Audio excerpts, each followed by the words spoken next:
Hi everyone, this is Marilee. I wanted to come on here today and just share with you a couple things that the Lord has showed me, how He views the organized church system today and how He delivered me from that. I was really involved in church. I was in leadership on the worship team. I went on mission trips and really anything you can think of that you would do in church, I did. And I thought all these things were glorifying to God, and I thought I was serving Him with my entire life. Yet when I actually came to know Him, He showed me it was all just for nothing. It was for my own glory. It was just a bunch of filthy rags, my works to Him that I thought I was doing in church. And when I was getting to know Jesus, I still had confusion on why we were being separated from the church, and I wasn't sure what was so wrong about church and being a part of it. So I asked for clarity and I prayed and was just pleading to the Lord that He would show me how He views the church. And one night I had a dream of that the church system He views is as a whorehouse. And this was my dream. I met this man, a really mysterious man on the street, and he said, "I have a job for you." And I said, "Okay." And I followed him to this warehouse, and he showed me inside the main, like, seating area. And in the middle, there was an aisle that led to a stage that was decorated very beautifully. And all along the aisle, there were these chairs and tables that were seated in the dark. And it had paper and pens on it. Then all of a sudden, the room was full of people. There were all these people sitting in the dark, and I didn't know why they were in the dark, but anyway, all of a sudden, one whore at a time would walk down the aisle, do a little dance or a show, get up on the stage, do something that would try to attract the audience. And then, the next whore would come, and then the next one. And as each whore came down, you would see the people in the audience writing on their paper, which whore they wanted to sleep with, which one they liked and appeased them. And this would be the whore that they would bid for and pay money to in order to be with it. The next scene was me as a whore being behind stage, and I was talking with these girls, and I was so convicted that what we were doing was so wrong, and we were going to be in really big trouble if we continued to stay doing as we were doing, appeasing people, sleeping around, just what we thought was good and just doing our job, was just, I was feeling that it was evil and wrong. And I was trying to get them to come with me to leave, but there, in my dream, you knew that there was this certain expectation that you would be in really big trouble if you even tried to leave. There would be really big punishment.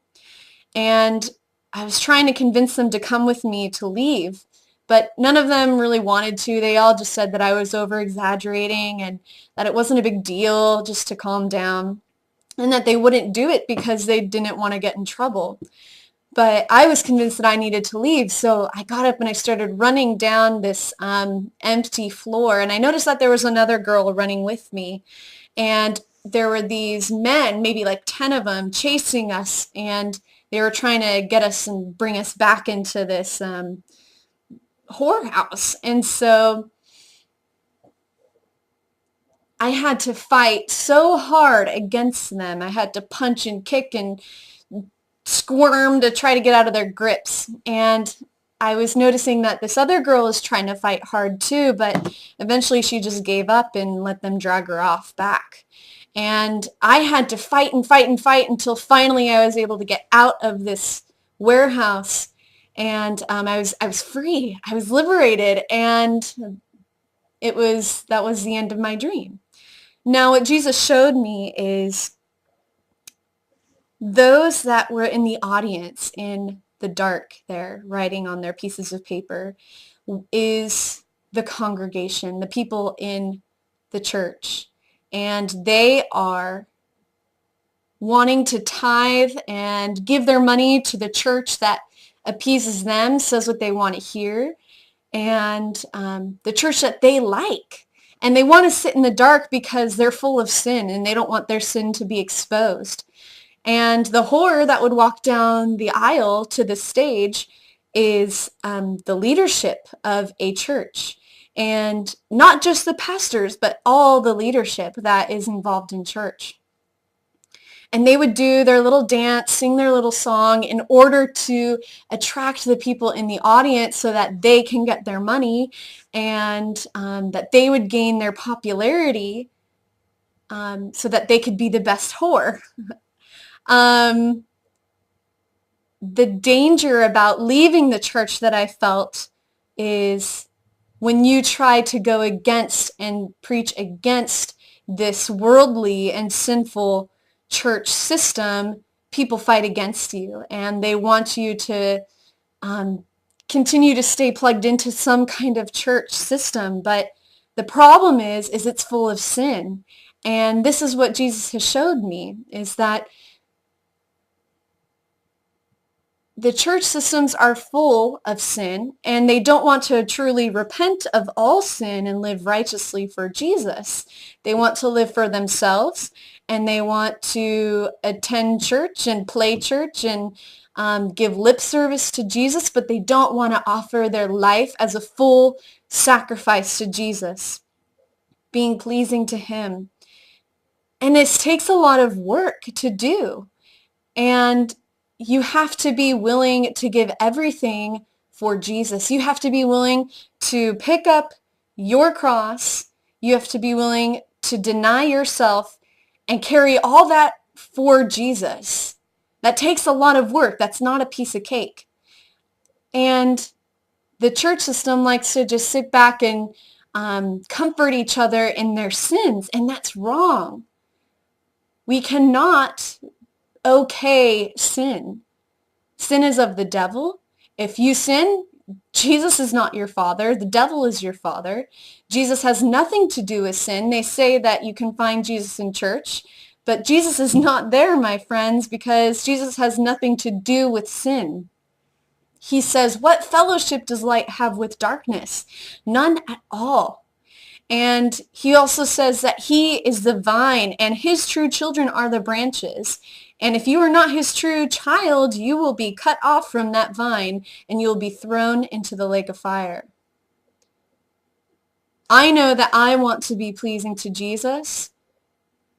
And the biggest thing that he has convicted me of is if I want to be pleasing to all these people, to my family, to my friends, to whoever, I am not worthy of Jesus because I am putting them so far above Jesus. I'm so more afraid of what they would think or what they would do that I cannot focus only on Jesus. That's wrong. I want to be pleasing to Jesus, and I choose to give him my entire life. I cannot participate in sin and in the world's sin, and that's why I've been pulled out to be separate from that. And he does the same for all of his children. Those that truly follow him, he is pulling them out from the worldly sins, and you must be perfect and righteous before him. And it is possible. And if people tell you otherwise, they are liars. It is possible to be righteous to Jesus. Not to the world, but to Jesus. And that's really all that matters. I want to encourage those that have an ear to hear and they seem to know the truth, that if you want to follow Jesus, it's possible. It's difficult. You have to fight and kick and war against the flesh. You have to war against the spiritual. But Jesus will give you the strength to endure until the end. And I want to encourage those that see the sin and hypocrisy and wickedness in the church systems to stay away from it, because Jesus is not there.